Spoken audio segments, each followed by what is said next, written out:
اپنے ملک ترکیہ کا جو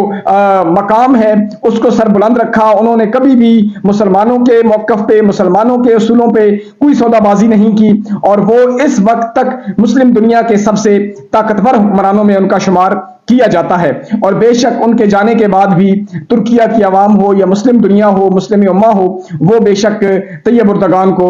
سنہری حروف میں یاد رکھے گی. اس کے علاوہ ہم بات کرتے ہیں جناب حماد اظہر صاحب کی، کہ حماد اظہر صاحب کی جناب 51 مقدمات میں راداری ضمانت منظور ہو گئی ہے پشاور ہائی کورٹ سے. Chief justice Peshawar high court Muhammad Ibrahim نے ان کی راداری ضمانت منظور کی، اور اس کے بعد سوشل میڈیا پہ حماد اظہر نے بات چیت کی. انہوں نے جو کچھ ان کے ساتھ ہوا اس پہ بھی بات کی، جس طرح اس ملک کا آئین قانون توڑا گیا اس پر بھی انہوں نے بات کی. اور حماد اظہر صاحب نے یہ بھی کہا کہ اگلے چند روز میں وہ ایک پریس کانفرنس کریں گے، اور اس پریس کانفرنس میں وہ سارے حقائق بتائیں گے جو ان کے ساتھ ہوا، ان کی فیملی کے ساتھ ہوا، جس طرح ان کے والد صاحب کو اٹھایا گیا، جس طرح ان کے گھر والوں پہ جو ہے وہ ریڈ کیے گئے، گھر توڑے گئے، ان کے کاروبار بند کیے گئے. تو انہوں نے کہا کہ وہ ساری چیزیں میں بہت جلد ایک بڑی پریس کانفرنس کر کے میں میڈیا پہ لے کے آؤں گا. انہوں نے کہا کہ میں کل بھی عمران خان کے ساتھ کھڑا تھا، میں آج بھی عمران خان کے ساتھ کھڑا ہوں، اور میں آخری سانس تک عمران خان کے ساتھ کھڑا رہوں گا. یاد رہے کہ حماد اظہر نے کچھ دن قبل چونکہ وہ پنجاب کے صدر بھی ہیں، جنرل سیکرٹری بھی ہیں، تو انہوں نے دونوں عہدوں سے ریزائن کر دیا تھا. لیکن پھر عمران خان صاحب نے ان کو پیغام بھیجا کہ نہیں، آپ ریزائن نہ کریں، آپ کام جاری رکھیں. تو عمران خان کے کہنے پہ پھر جناب حماد اظہر صاحب نے اپنا کام جاری رکھا اور اپنا ریزائن واپس کر لیا. تو یوں تحریک انصاف کے لیے میرے خیال میں خوشخبریوں کا موسم شروع ہو چکا ہے. حماد اظہر کی ضمانت ہو چکی ہے، دوسری طرف جو ہے وہ فواد چودھری صاحب جو ہیں ان کی بھی ضمانت ہو گئی ہے، وہ بھی باخیر وفیت گھر پہنچ گئے ہیں. 6 مہینے کا عرصہ انہوں نے کاٹا، اور جس طرح ان پہ اذیت کی گئی، جس طرح ان پہ جھوٹے کیسز بنائے گئے، میرے خیال میں ان کو بھی کچھ ریلیف ملا، اور فواد چودھری صاحب بھی جو ہے وہ گھر پہنچ گئے ہیں. اور یاد رہے کہ یہ جو پشاور ہائی کورٹ کے جسٹس محمد ابراہیم صاحب ہیں، یہ وہی ہیں کہ جب زرتاج گل صاحب پشاور ہائی کورٹ میں بیٹھی ہوئی تھی، ضمانت لینے کے لیے آئی تھی، رات ہو گئی تھی، اور تقریباً پشاور ہائی کورٹ کا عملہ گھر جانے کے لیے تیار تھا، دروازے بند کر دیے گئے تھے، اور محمد ابراہیم صاحب جو چیف جسٹس ہیں یہ اسلام آباد تھے. جب ان کو یہ خبر ملی کہ زرتاج گل صاحب ابھی تک عدالت میں بیٹھی ہوئی ہیں اور وہ جو ہے وہ ضمانت لینے کے لیے آئی ہیں، تو یہ اسلام آباد سے سیدھا پشاور ہائی کورٹ پہنچے. انہوں نے اسی وقت عدالت کھولی اور زرتاج گل صاحبہ کو انہوں نے راداری ضمانت دی. اور پھر اس وقت انہوں نے بڑے جو ہے وہ تاریخی الفاظ کہے. انہوں نے کہا کہ ایک بیٹی جب میری عدالت میں آ جاتی ہے تو یہ کیسے ہو سکتا ہے کہ میں اس کو ضمانت نہ دوں، اور وہ بھی اس رات کے اندھیرے میں. تو بہرحال چیف جسٹس محمد ابراہیم صاحب جو ہے پشاور ہائی کورٹ کے، انہوں نے جناب زرتاج گل صاحب کو بھی راداری ضمانت دی، پھر اب حماد اظہر صاحب کو بھی دی. لیکن اس کے بعد ایمن ولی صاحب نے ان پر تنقید کی تھی، اور انہوں نے کہا تھا کہ آپ اب تو کرسی پہ بیٹھے ہیں، لیکن جب آپ کرسی سے اتریں گے تو پھر آپ سے دیکھا جائے گا، رہنا تو آپ نے کے پی کے میں ہی ہے. تو اس وقت پھر محمد ابراہیم صاحب نے ان پہ جناب کنٹمپٹ آف کورٹ لگایا، ان کو عدالت میں پیش کیا، اور انہوں نے مشروط معافی مانگی، اور یوں وہ مسئلہ ختم ہوا. بہرحال جناب چیف جسٹس ابراہیم صاحب جو پشاور ہائی کورٹ کے ہیں، نو ڈاؤٹ کہ وہ رحم دل انسان ہیں، اور جب کوئی ان کی عدالت تک پہنچ جاتا ہے تو میرے خیال میں وہ اس کے ساتھ انصاف ضرور کرتے ہیں. اس کے علاوہ جناب علی امین گنڈاپور اور عمران خان صاحب کی ملاقات ہوئی، اور علی امین گنڈاپور صاحب نے جا کے جو یہ کیس تھا عمران خان صاحب کا، بشرا بی بی کا، جس میں ان کو کل ضمانت ملی ہے، تو اس میں جا کے انہوں نے مبارکباد دی توشہ خانہ کیس میں عمران خان صاحب کو. اس کے علاوہ انہوں نے عمران خان صاحب سے جو ہے وہ جو سینٹ کا الیکشن ہے اس پہ بات کی، جو ضمنی الیکشن آ رہے ہیں اس پہ گفتگو ہوئی، جو احتجاجی تحریک ہے اس پہ گفتگو ہوئی. اور اس وقت جو کے پی کے حالات ہیں، جو وفاق کے ذمہ صوبے کے ادائیگی ہے، جو ابھی تک وفاقی حکومت نہیں کر رہی، اس کے حوالے سے بھی علی امین گنڈاپور صاحب کی بات بڑی تفصیل کے ساتھ عمران خان صاحب کے ساتھ ہوئی ہے. عمران خان صاحب نے ان کو یہی کہا کہ آپ کو عوام نے مینڈیٹ دیا ہے، آپ نے عوام کے جو حقوق ہیں ان کا خیال رکھنا ہے، اور آپ نے اپنے موقف سے پیچھے نہیں ہٹنا. اگر وفاق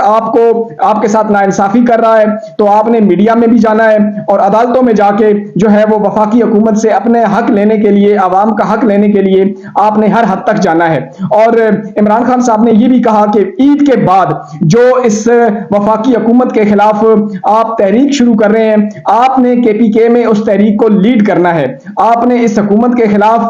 تحریک کو لیڈ کرنا ہے، لوگوں کو نکالنا ہے، اور جو بھی لوگ ہیں ان کو آپ نے ہر طریقے سے سیف رکھنا ہے۔ ایسا نہ ہو کہ وفاقی حکومت ان لوگوں پہ یلغار کرے، ان کو گرفتار کرے۔ تو یہ آپ کی ذمہ داری ہے کہ آپ نے ہمارے جو ایم این اے ہیں، ایم پی ایز ہیں، یا جو ہماری یوتھ ہے جو احتجاج کے لیے نکلتی ہے، تو ان کے حقوق کا آپ نے خیال رکھنا ہے، چونکہ کسی بھی جمہوریت میں جو احتجاج ہوتا ہے وہ وہاں کے لوگوں کا حق ہوتا ہے۔ تو اس چیز پہ آپ نے کوئی کمپرومائز نہیں کرنا، بلکہ آپ نے جو ہے وہ لوگوں کو باہر نکالنے کے لیے ہر لحاظ سے ان کی مدد کرنی ہے۔ دوسری سائڈ پہ جناب آپ کو پتا ہے کہ شہباز شریف صاحب اور محسن نقوی صاحب جو ہیں ان کے خلاف آج کل ایک سخت جنگ چل رہی ہے، جہاں پر ملک کو بہت سارے اندرونی بیرونی خدشات کا سامنا ہے۔ سرحدوں پہ جو حالات ہیں آپ کو پتا ہے، 5 دن پہلے 5 چینی لوگ جو ہے وہ مارے گئے، انجینئرز۔ اس کے علاوہ پیٹرول بڑھ گیا، مہنگائی کی جو صورتحال ہے، تو ملک جو ہے اس وقت جو ہے وہ ڈاواں ڈول ہے، جبکہ ملک کے اندر جو عہدیدار ہیں وہ ان کی آپس میں لڑائیاں ختم نہیں ہو رہی، اور شہباز شریف صاحب جو ملک کے وزیر اعظم ہیں، محسن نقوی صاحب جو وزیر خارجہ ہیں، تو ان کے آپس میں ایک سرد جنگ جاری ہے۔ اور یہ جنگ کس چیز پہ جاری ہے؟ وہ جناب عہدوں پہ جاری ہے۔ محسن نقوی صاحب جو ہیں آپ کو پتا ہے کہ وہ طاقتور ہیں، ان کو طاقتور حلقوں کی سپورٹ حاصل ہے، وہ چاہتے ہیں کہ آئی جی اسلام آباد اپنا لگوائیں، ڈپٹی کمشنر اپنا لگوائیں، جبکہ شہباز شریف صاحب چاہتے ہیں کہ ہمارا ہو، مسلم لیگ نون کا ہو، تاکہ ان کو ریلیف ملے۔ تو ان دونوں کی لڑائی جو ہے وہ آپس میں جاری ہے، اور مسلم لیگ نون کے جو حلقے ہیں، جو رہنما ہیں، وہ بار بار آف دا کیمرہ یہ بات کرتے آ رہے ہیں کہ ہمیں جناب محسن نقوی صاحب سے خطرہ ہے، چونکہ محسن نقوی صاحب جو ہیں یہ شہباز شریف صاحب کے جو ہے وہ خلاف ہیں، اور زرداری صاحب کے انتہائی قریبی ہیں، اور زرداری صاحب ان کو اپنا بیٹا بھی کہہ چکے ہیں۔ تو ہمیں جو خطرہ ہے وہ محسن نقوی صاحب سے ہے، کہ ایسا نہ ہو کہ محسن نقوی زرداری صاحب کے ساتھ مل کر ہمیں دیوار کے ساتھ نہ لگا رہے ہوں، چونکہ یکے بعد دیگرے